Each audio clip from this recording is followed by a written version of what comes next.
Hey, welcome to Social Media Hangout Time. I'm Janet Johnson, and I'm here today with Lisa Saline. Hello, everyone. And I'm here with our special guest, Gary Loper. Welcome, Gary. Greetings. Welcome. It's great to be here. Thanks for coming on. Now, first, I'm going to explain a little bit. We don't have Kimmy today. Instead, we have Lisa. So we have two of us that are going to be delving in to ask questions to Gary all about, we're going to be talking today, he's a big Twitter expert, but I also want to read his whole entire bio so that you really understand who Gary is, and then we're going to get into asking the questions. So Gary Loper, he is a recognized Twitter expert, as I just said, mindset coach, motivational speaker, trainer, former talk radio host, life and business coach, and highly respected entrepreneur, helping people master the business of life by building better relationships, which is absolutely critical in social media here. So in addition, Gary's strong background in marketing and sales and his 30-plus years of superior customer service and 15 years of direct sales adds more depth to who he is. He teaches his audience strategy and tactics on how to become successful to reduce and maintain positive solutions, to stay in a positive mindset and attract and manifest true wealth. He empowers people to discover their hidden assets, develops confidence, and create better relationships with themselves first before creating life and business relationships. I already have a lot of questions for you just reading this. Also, you know, Gary's worked with some of the top coaches in the world, including Bob Burg, Laurel Langmeyer, and Eric Lofholm. And he's also the author of 3 ebooks, Master the Twitterverse, Guide to Getting More Followers, and 37 Keys to Building Better Networking Relationships, and 20 Secrets to Build Better Love Relationships. So welcome, Gary. You have quite a background in relationships. Well, yeah, we've been studying it my entire life. You know, we always, we take from our lessons. And I think early on in my life, I saw some of the inabilities of relationships that was happening in my family. Right. And my parents really weren't equipped to be able to deal with a lot of things. So I started studying relationships on other people and looking at how to be able to model them. And it's just been a constant theme throughout my life. I'm always looked at how we're relating to one another, how we're relating to ourselves, how we relate to our environment, how we relate to our finances, our exercise. So we're always in relationship to something. And I think that's the magic key. If we work on building a better relationship with ourselves and get that mastery, we can be able to have better relationships with anything we choose to be able to bring into our lives. You know, and go ahead. And too, you know, relationships are so key, and I see that a lot in social media. You know, so we're talking today about how do you stand out on social media. Well, I think if you understand relationships, it's a lot easier to have a voice on social media. Yeah. Because you know how to connect and communicate. So tell us a little bit about your theory with your relationships and social media. Well, one of the things, social media has really leveled the playing field. So everybody has an opportunity to be able to play with the big guys, the little guys, and going through there. And one of my other clients had mentioned, she said that there's over 10,000 baby boomers who are no longer working every day, either by choice or by being pushed out. So that means there's 10,000 other people who have a lot of other experience, consultants. They can be able to do a lot of things in addition to everybody who's already here. So one of the things that we picked up from Bob Burg's teachings is his golden rule of business networking, which states that all things being equal, people are going to do business with and refer business to people they know, like, and trust. Right. A lot of people get that know, like, and trust part. But what I focus on, that all things being equal. So if, you know, I'm a life coach, I'm a mindset coach, and if there's 1,000 other people who are doing the same type of thing, what differentiates me from everybody else? Whether you're selling lipstick or juice or something else, the consumers are looking for a connection. They're looking for something additional that they can be able to tap into other than just a product. Because the days of the yellow pages or the Sunday newspaper where you see an ad and you run to the store and that was your only choice. They've got choices, and they're looking for something beyond just the purchase. They want more value. They want a sense of connection. They want to be able to belong to something better and bigger, which is going to be able to solve their current problems and may give them a path to be able to trust that you're going to be able to help them with their future problems. True. Yeah. So, Yeah. how did you, I mean, you're a big, we met actually through Laura Langmeyer through Twitter. You know, I was tweeting your little hashtag and that's how we connected, and then we had a lot of fun conversing on Twitter. Mm-hmm. So, tell us a little bit, how did you get started on Twitter? Well, actually, it was through a Bob Berg event. Back a number of years ago, Bob and his business partner Tom Scott did a series of events over about 5 years called Extreme Business Makeovers. So it was a once-a-year event where they had a 2 or 3 day, motivation, bring in a lot of speakers. Well, it was in 2008. I think it was in April or June. There was a second Extreme Business Makeover. One of the speakers had said, "Hey, Twitter's this new thing, get on there and go figure out, and just get on." And Twitter had just started mid-2006, so it was just like a little over a year old, and it was just kind of stumbling, and people were trying to figure out what was going on. Right. And so I was just stumbling along with it, and didn't really fully grasp it or see the potential until November of 2008, where I had lost income and emotional support. I was working as a massage therapist doing massage for people with disabilities. Okay. And the funding for that program was eliminated. They decided that the state legislature decided that massage wasn't necessary for people with disabilities. So 90% of the income, I'm an internal rewards person, so a lot of the emotional support that I got from that all went away. And I sort of fell into the couch. I got kind of blue, got into a funk, like, what am I doing? All these things were gone. And then one of the ways I used to be able to pick me up is I started studying personal development when I got introduced to Tony Robbins and Dennis Waitley through videotape when I went to school for my marketing degree back in '89. And I started studying every day at personal development. And I collected a lot of tweets. Well, they became tweets, but motivational quotes. So I had a whole library of them. And I'm going to start tweeting stuff selfishly to lift myself up, to get myself out of the funk that I was in. And what I found instantaneously was people were responding to those motivational messages. Great message, thank you. They had questions. And then I took that as a call from the universe saying, okay, Gary, that the coaching certificate that you got 10 years ago, it's time to be able to get that hat off the shelf and start wearing that, because that's what you're doing next. And then I just really saw that connection and being able to be available in tweeting with people and talking to them, and that was one of the things that differentiated me from other people who were coaching, is they were broadcasting. They weren't actually conversing with people and responding to what they were talking about. And so it's going on 6 years. My 6-year anniversary is coming up the first weekend in September on Twitter, and so I'm thrilled. And we've just grown and touched a lot of people's lives in a lot of ways. By just for today affirmations, people will always respond to them. And actually, this is the power of one tweet.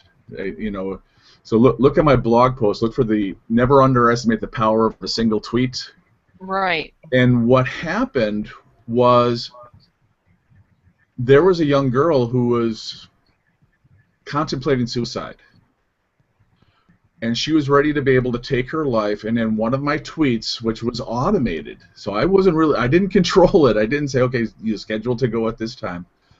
An automated tweet went out, and it touched her at a point where she changed her mind and said, okay, I'm going to work with what the disease that I have. I'm going to help others be able to get through what they're going through. And so, it really resonated with me. It's like there's a lot of people we can be able to touch, whether we know it or not. I'm fortunate enough to know that I got that message and a couple other ones where I know that my messages have made a significant difference in people's lives and be able to help shift them. And I believe, I'm more motivated to share more of those messages because I know it's going to touch people's lives. Right. And I know that by doing that, I'm going to attract other people who are going to like the way that I'm doing business, like the way that I'm interacting, like the way that I'm serving. And they're going to be able to say, okay, Gary's here every day for 6 years. He's doing this in the same way. I know that I can be able to at least trust him a little bit to start the process and start working together. And I think that's kind of the formula, is go out there, go out and serve, go out and connect, be social, serve a higher good, solve people's problems. You'll attract people. So, Gary, are you building like a prospecting list of targeted people that you would like to work with? Or maybe you want to, I see that you're a speaker. So are you connecting with people to help get you speaking engagements on Twitter? And if so, can you tell us a little bit about how you might be doing that? Well, I'm reaching out to the people who are already connected to me, because I think, one of the ways, the people that you already know. And I think, this is you remember the story Earl Nightingale told, your acres of diamonds? Mm-hmm. And so I think our email list, our Twitter list, the people that we already have connections to, probably already have some introductions waiting for us, and we just have to let them know that it's available. I have some tweets that I put out there and say, have Gary speak at your next event, contact Gary. I put out all the radio shows and podcasts that I'm on, so those links are always there. So, it lets people know in a service way, say, okay, here's what I've done, and subliminally we're saying, bring Gary on as a speaker. But then I'm also starting to be able to reach out, and so I would go back, for example, I would go look at your tweet stream. And so one of the ways that you can be able to make a connection with that person of influence is to be able to get that introduction, is you got to be able to I got to let Lisa know that I'm watching her, that I'm available, right. I'm seeing things. So I'm going to go watch your stream. I'm going to put you on a list, and I'm going to start retweeting you periodically. Right. And letting you know subtly, say, oh, Gary retweeted me again. He retweeted me again. He retweeted me again. So that's kind of that, the dance that we do in the beginning of relationships. We just get to know each other. We're passing notes like in school, whatever. That's a great way to put it. Yeah, passing notes in school. That's about it, because you just got that little space to do that. That's fun.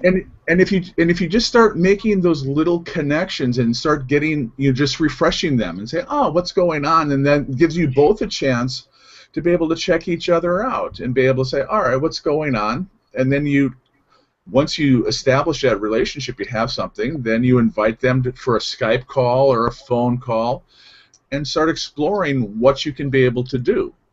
I think Sure. a lot of people are looking for the big splash right away. Mm-hmm. Okay, I got this program. Let's get on there and bring me onto your list and let me sell my $5,000 program.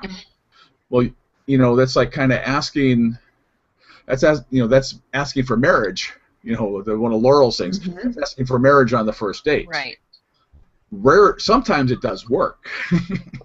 Rarely, yeah. Well, it's old school marketing in a way. Yeah.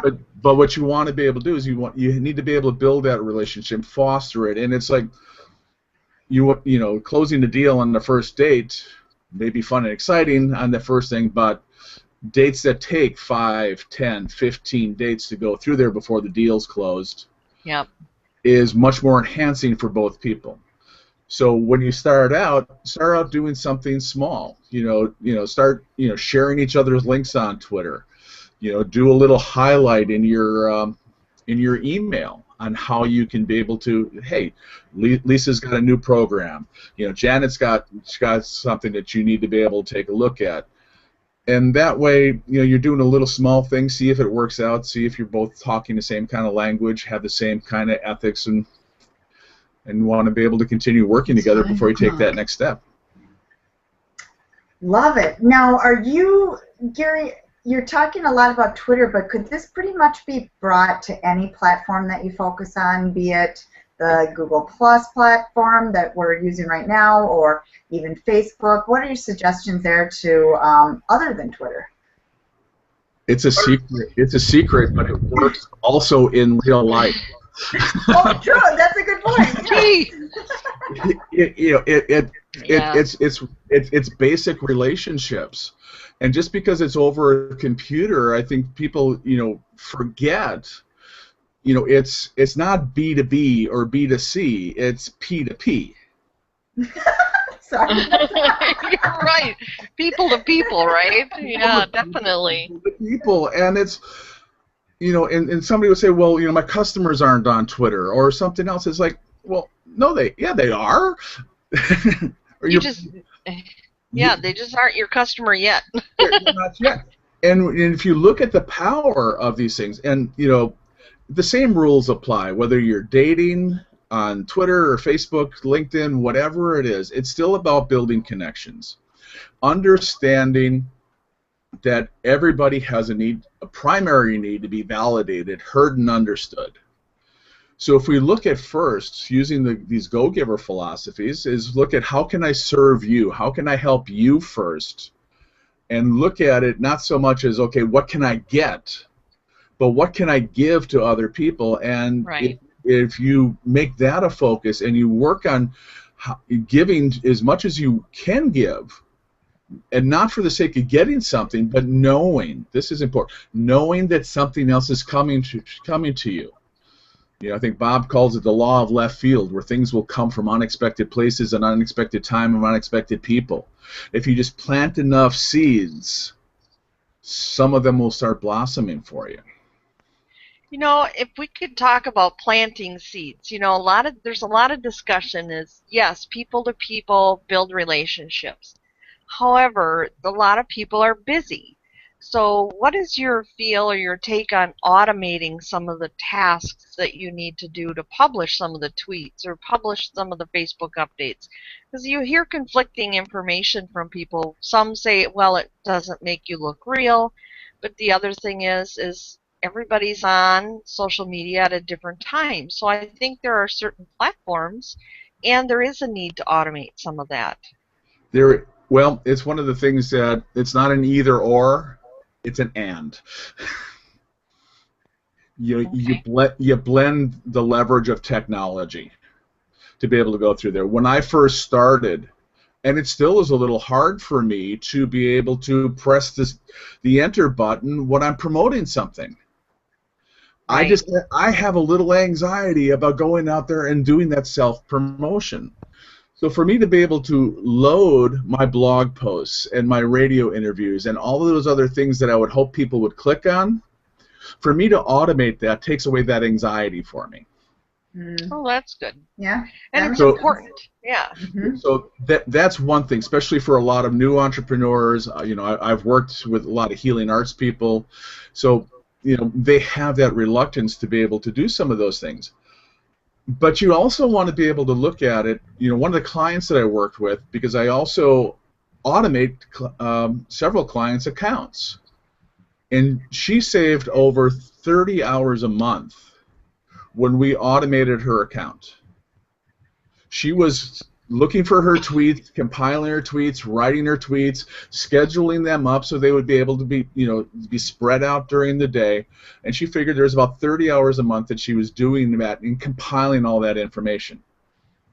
Wow. When we gathered all of that up and we automated that for her, and we got it going out where she's sending out 20 messages a day, she was able to take that 30 hours a month and then be able to invest that back into Twitter to engage and talk with people and be able to look at their sites, to be able to find out what's going on with them. And she wound up getting graphic arts business, editing business for her things. She also created a friendship with a singer who she wound up actually meeting because she went up to be able to meet her brother in New York. And this singer that she met on Twitter was performing in a small town just 5 minutes away from where they were staying. Wow. So, That's it's cool. But, that's the combination of it. And what I teach in my Twitter classes is, there's a lot of things that you can be able to do to be able to leverage things. When you first get on Twitter, it's overwhelming, and you can't catch up with everything. And people try to be able to do that. They try to vet. They try to see everything that's going on. And you don't want to know that. It's like being in a stadium full of people. You got 50,000 people and 20,000 different conversations going on. Right. You're not interested in all of those. So we teach them how to be able to utilize lists and utilize the searches to find the topics that they want to be able to add to the conversation, listen into, and be able to do that. And when you're able to do that and segment those lists, and then you can just scan a list for things that, that saved another client over 20 hours a month just realizing how to be able to create the list so they could find the conversations instead of getting muddled down into all of the sand that's out there. Well, that's what I've seen a lot of. And so basically, to recap what you just said, is if you do believe in scheduling, you do believe in if you take care of that ahead of time, then you end up with not having to concern yourself so much about what you're going to say, but more concerning yourself with the connections and building the rapport and the connections afterward. Yep.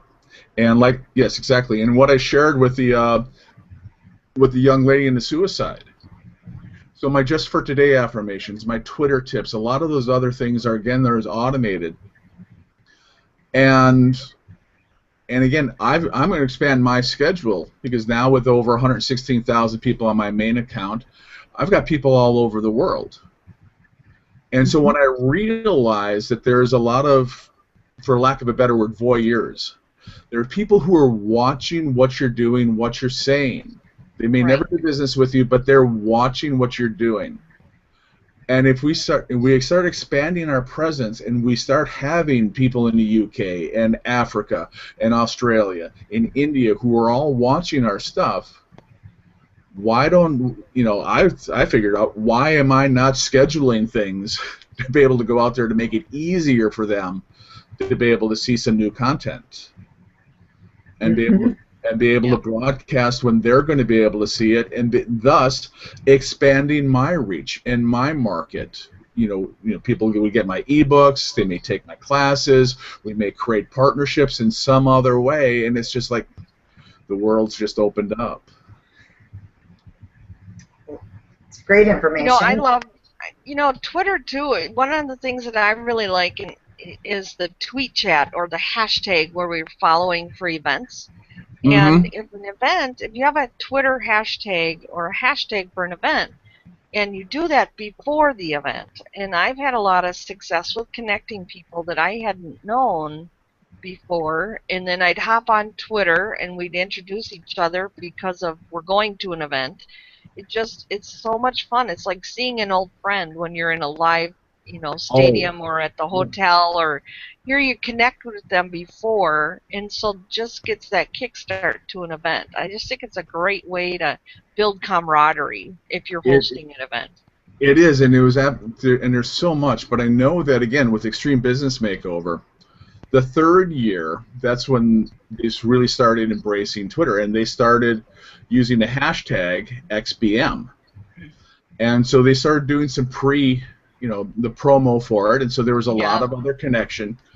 And this was actually really amazing because, again, internal rewards. I'm not one of those people who will go around the room and pump hands and slap backs and kiss babies. I'm not one of those really forward networking people.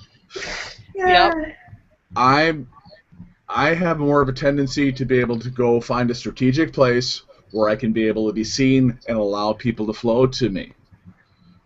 What happened, because I got involved in that hashtag XBM conversation before the event, and I was there for the other two events, the two previous ones, 3/4 of the people in that room all came up to me because I was on Twitter, and they had a connection.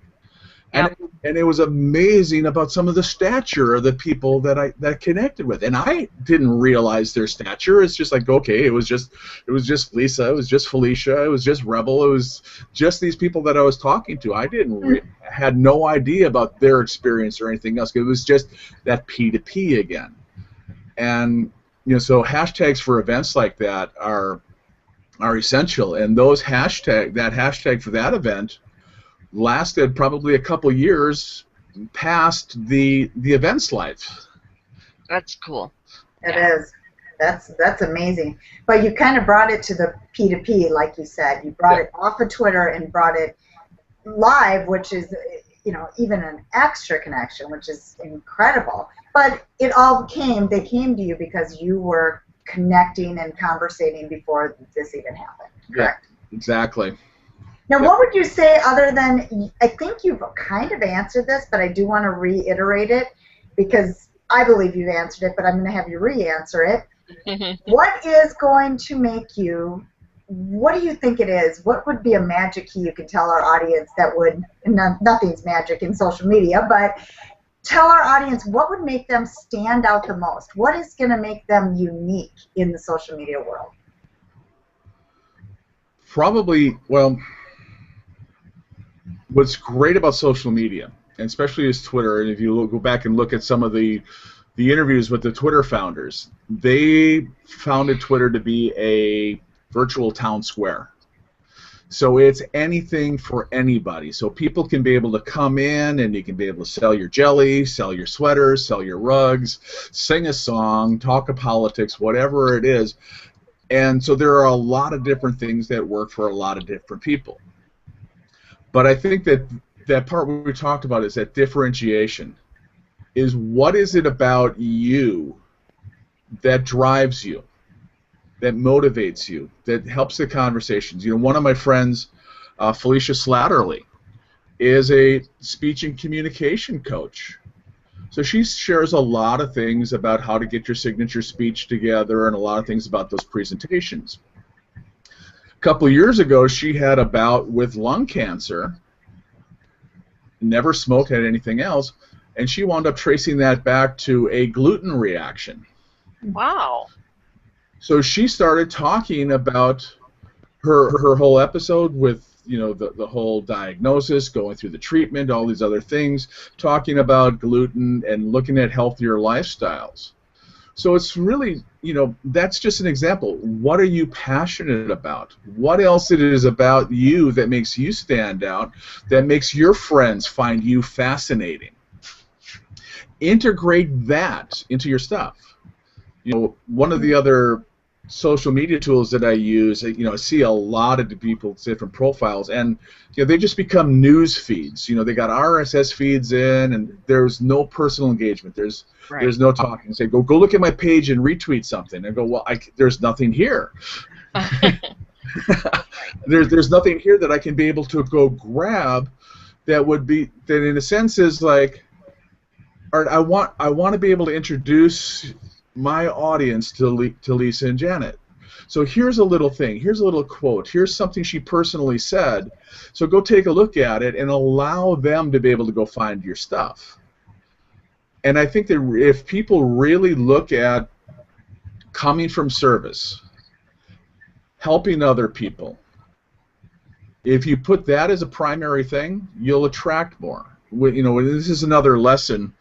One of the advanced things that we teach in our Twitterverse Flight School is look at how you write your tweets. And keep in mind that anytime that anybody reads your stuff, there are two subconscious thoughts that run through their mind. It's either tell me more or so what. Yep, that's true. And when you look at other people's social media streams, how many times are you saying so what? So what? Yeah. I just posted this. I did this. I did that. So what? Realizing that other people are looking at your stuff because they've got problems and they're looking for solutions. So if you write your posts in a way that answers their questions and solves their problems, they're enticed then to be able to click on, to be able to go find out what you can do for them. That's true. So let's finish up and that could have been the tip, but let's give another one because you're full of a lot of tips. So let's give one thing to our audience that they can take action on in the next 24 hours that can make a difference in their Twitter feed, let's say. Well, one of the things I think, all right, profile. Profile is probably the most valuable real estate on Twitter. It's like anytime that you go to any website, again, there's a subconscious thing that people are going to go onto a site and they got 4 to 10 seconds to be able to tell me who you are, what you do, what can you do for me, and why should, what am I supposed to do next? And if you don't have a current picture, head and shoulders, smiling, something that people would identify you in a grocery store, and they will have that connection. If you don't have that, a glamour shot from 20 years ago, your kids, or a cartoon, again, we're P2P. People want to be able to connect with people. Right. Your profile, there's 160 characters in your profile. Again, what separates Twitter from the other social media sites is each of your tweets, your profile, is search engine optimized. So each word in your profile should be the same keywords you're using on your website. So when people is going to be able to do a web search, what are they looking for? You're looking for a Twitter expert? I got Twitter expert on my profile. You're looking for a mindset coach? You're looking for life, those other things.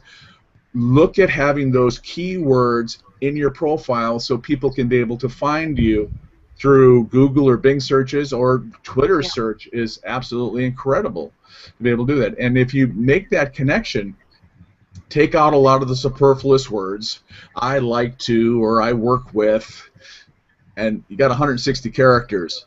Jam it full of those action words that people want to be able to connect with. Good idea. That's a great tip. I'm headed to Twitter right after this. I know, I have to update things. Every time we interview, it's like, oh boy, what's mine look like? I haven't done it. Well, and it's you want to tell a story, in 160 characters, and it's a little difficult. But when you think about it in action words, and you think about what keywords people are looking for help, I guess that you just got to get over it so that you show up. And there's another thing is then you can also incorporate those keywords in your profile and feed those into your tweets. Yes, definitely.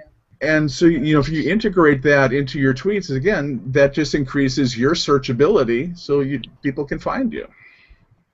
Makes sense. Absolutely. Oh, my gosh. Well, we are going to have you on so you can meet Kimmy again. Because we didn't even get into half of the information we wanted to talk about, but we'd like to keep it around a half-hour mark up to 45 minutes. So let's have Lisa go ahead and finish up so we can talk about where to find Gary and stuff. Okay, excellent. Yeah, we just wanted to say thanks for coming to our show today, Gary. And, if you could share with us a little bit about how can people get in touch with you, or where would you like them to connect? That would be awesome. Well, the obvious place is to go to Twitter, at Gary Loper, GaryLoper. Just drop a note, say hello. Let me know that you saw us here, social media hangout time. Like to be able to connect. My website is GaryLoper.com. You can read a lot of blogs. We do a lot of things on Twitter. A lot of my other guest appearances are also listed there. But also people, they're at GaryLoper.com. In the center column, you'll be able to see the links to my 3 ebooks that we talked about in the introduction. And so you can be able to check those out and get access to those and see how we can be able to help you build better relationships both online and offline. Excellent. Well, we'll definitely connect with you. And thank you so much, Gary, for your time and all your inspiration. Excellent. Janet, Lisa, thank you very much, and happy tweeting. Thank you. Thank you. Thanks.